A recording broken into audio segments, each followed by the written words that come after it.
মমতা ব্যানার্জিকে একদিন নবান্ন থেকে তাড়িয়ে দেওয়া হবে আমরা জানতাম, কিন্তু বিশ্বাস করুন জীবনে কল্পনা করতে পারিনি মমতা বন্দ্যোপাধ্যায়কে একদিন তৃণমূল কংগ্রেস থেকেও তাড়িয়ে দেওয়া হবে।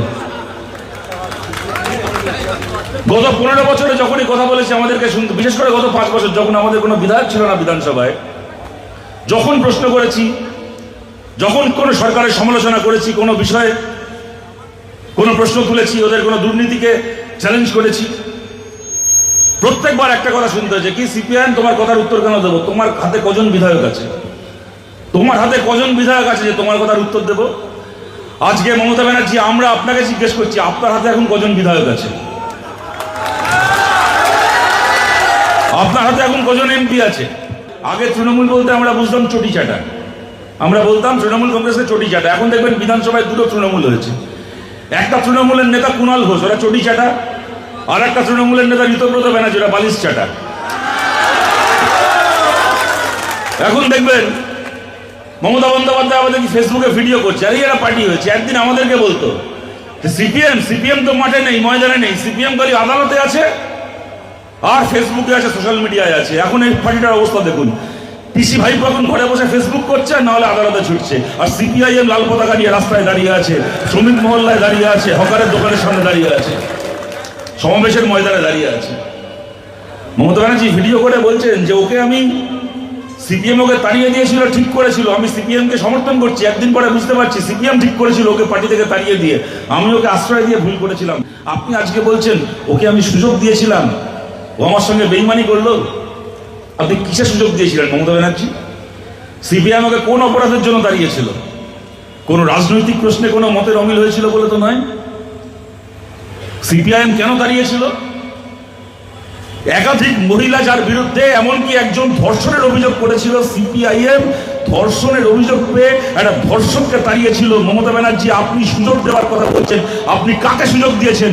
আপনার ধর্ষক, আপনার কাছে একজন মহিলা, আপনি নিজে একজন মহিলা মুখ্যমন্ত্রী, আপনার কাছে বালুরঘাটের একজন মহিলা গিয়ে বলেছিল মমতা ব্যানার্জি আপনার কাছ থেকে আমি বিচার চাই, আমাকে দিনের পর দিন ধর্ষণ করেছে এই ব্যক্তিটি।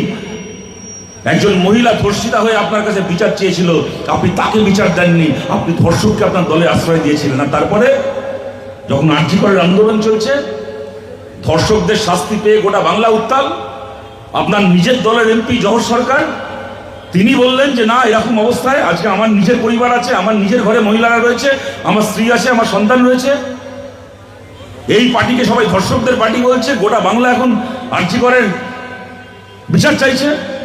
এই সময় আমার পক্ষে তৃণমূল কংগ্রেসে আর থাকা সম্ভব নয়।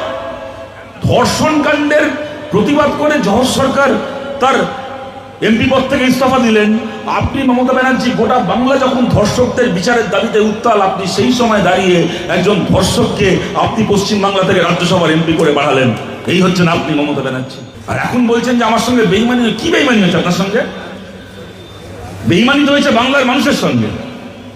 এই যে আপনার দলের এই 60 জন এমএলএ, এই পাশে বারাসাতের কাকলি ঘোষ দস্তিদার, আজকে আপনারা দেখছেন সকাল থেকে এই কাকলি ঘোষ দস্তিদার থেকে শুরু করে তৃণমূল কংগ্রেসের 20 জন এমপি আজকে বিজেপির সঙ্গে মিটিং করেছে, শুভেন্দু অধিকারীর সঙ্গে মিটিং করেছে, করে বলেছে আমরা লিখে দিচ্ছি, স্পিকারকে চিঠি দিচ্ছি, আজকে থেকে আমরা আর লোকসভায় বিজেপি বিরোধী নই, আমরা আজকে থেকে এনডিএর শরিক।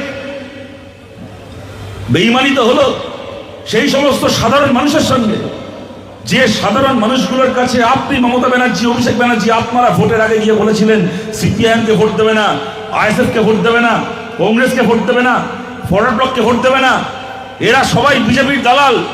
আমি মমতা ব্যানার্জি, আমি তৃণমূল কংগ্রেস, আমি একমাত্র বিজেপি বিরোধী, আমার দলের এমপিগুলোকে জেতাও, তাহলে আমরা বিজেপির বিরুদ্ধে লড়াই করব পার্লামেন্টে গিয়ে। আজকে সিপিআইএম এর মোস্তাফিজুর রহমান নিজের জায়গায় দাঁড়িয়ে আছে, আইএসএফ এর নওশাদ সিদ্দিকী নিজের জায়গায় দাঁড়িয়ে আছে, আজকে কংগ্রেসের নেতারা নিজের জায়গায় দাঁড়িয়ে আছে। একমাত্র আপনি মমতা ব্যানার্জি, আপনার দলের এমএলএ এমপি গুলো বিজেপির জুতো পালিশ করছে, বিজেপির জুতো পালিশ করছে দিল্লিতে গিয়ে।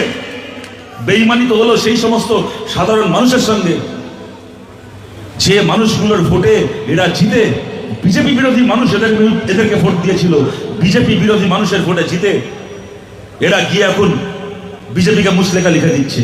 আপনি বলছেন আপনার সঙ্গে বেইমানি হয়েছে, আপনার সঙ্গে আবার কি বেইমানি হয়েছে? আপনার বক্তব্যটা কি যে আমি বিজেপি বিরোধী, আমি বিজেপি বিরোধী রাজনীতি করি, এদেরকে কেউ চিনত না, এদেরকে বাড়ি থেকে এনে, ঘর থেকে এনে আমি এমপি করেছিলাম, এমএলএ করেছিলাম, মন্ত্রী করেছিলাম। আজকে এরা আমার দলের সঙ্গে গদ্দারি করে, নিজের দলের সঙ্গে গদ্দারি করে এরা বিজেপির সঙ্গে সেটিং করছে, বিজেপির সঙ্গে বোঝাপড়া করছে। এই তো আপনার অভিযোগ, তাই তো? মমতা ব্যানার্জির তো এটাই অভিযোগ আজকে। আচ্ছা, মমতা ব্যানার্জি আজ থেকে 28 বছর আগে আপনি কি করেছিলেন? আজকে এই সন্দীপন সাহা, আজকে এই কাকলি ঘোষ দস্তিদাররা যা করছে, আজ থেকে 28 বছর আগে ঠিক এই কাজটা কে করেছিল? আপনি মমতা ব্যানার্জি। কলকাতার কালীঘাটের একটা টালির চালের ঘরে আপনি বড় হয়েছেন। আপনাকে কংগ্রেসের মতো একটা দল আপনার ঘর থেকে নিয়ে এসে আপনাকে ভারতের এমপি করেছিল, ভারত সরকারের মন্ত্রী করেছিল, রাজীব গান্ধীর ক্যাবিনেটে, নরসিংহ ক্যাবিনেটে আপনাকে কংগ্রেস মন্ত্রী করেছিল। আর আপনি কি করলেন? নিজের সস্তা ধান্দাবাজির জন্য যে কংগ্রেস দল আপনাকে দল থেকে এনে ভারতবর্ষের মন্ত্রী করলো, সেই কংগ্রেস দলে পশ্চিমবাংলায় লালবাতি জেলে ওদের 1 নম্বর শত্রু বিজেপির ঘরে গেলেন, বিজেপির সঙ্গে মন্ত্রিত্ব করলেন, বিজেপিকে পশ্চিমবাংলায় নিয়ে আসলেন। ঠিক এই কাজ আজ যে কাজ কাকলি করছে, আজ যে কাজ দেব করছে, আজ যে কাজ ওদের জুনমালিয়া করছে, ঠিক এই কাজ আজ থেকে 28 বছর আগে আপনি মমতা ব্যানার্জি করেছিলেন। ধর্মনিরপেক্ষ একটা দল আপনাকে ভারতের মন্ত্রী করেছিল, তাদের পিঠে ছুরি মেরে আপনি বিজেপির সঙ্গে জোট করে বিজেপি সরকারের মন্ত্রী হয়েছিলেন, সেই দলটাকে পশ্চিমবাংলায় তুলে দিয়েছিলেন। পাপ কারো পাপকে সারে না মমতা ব্যানার্জি, পাপ আপনার বাপকেও সারেনি।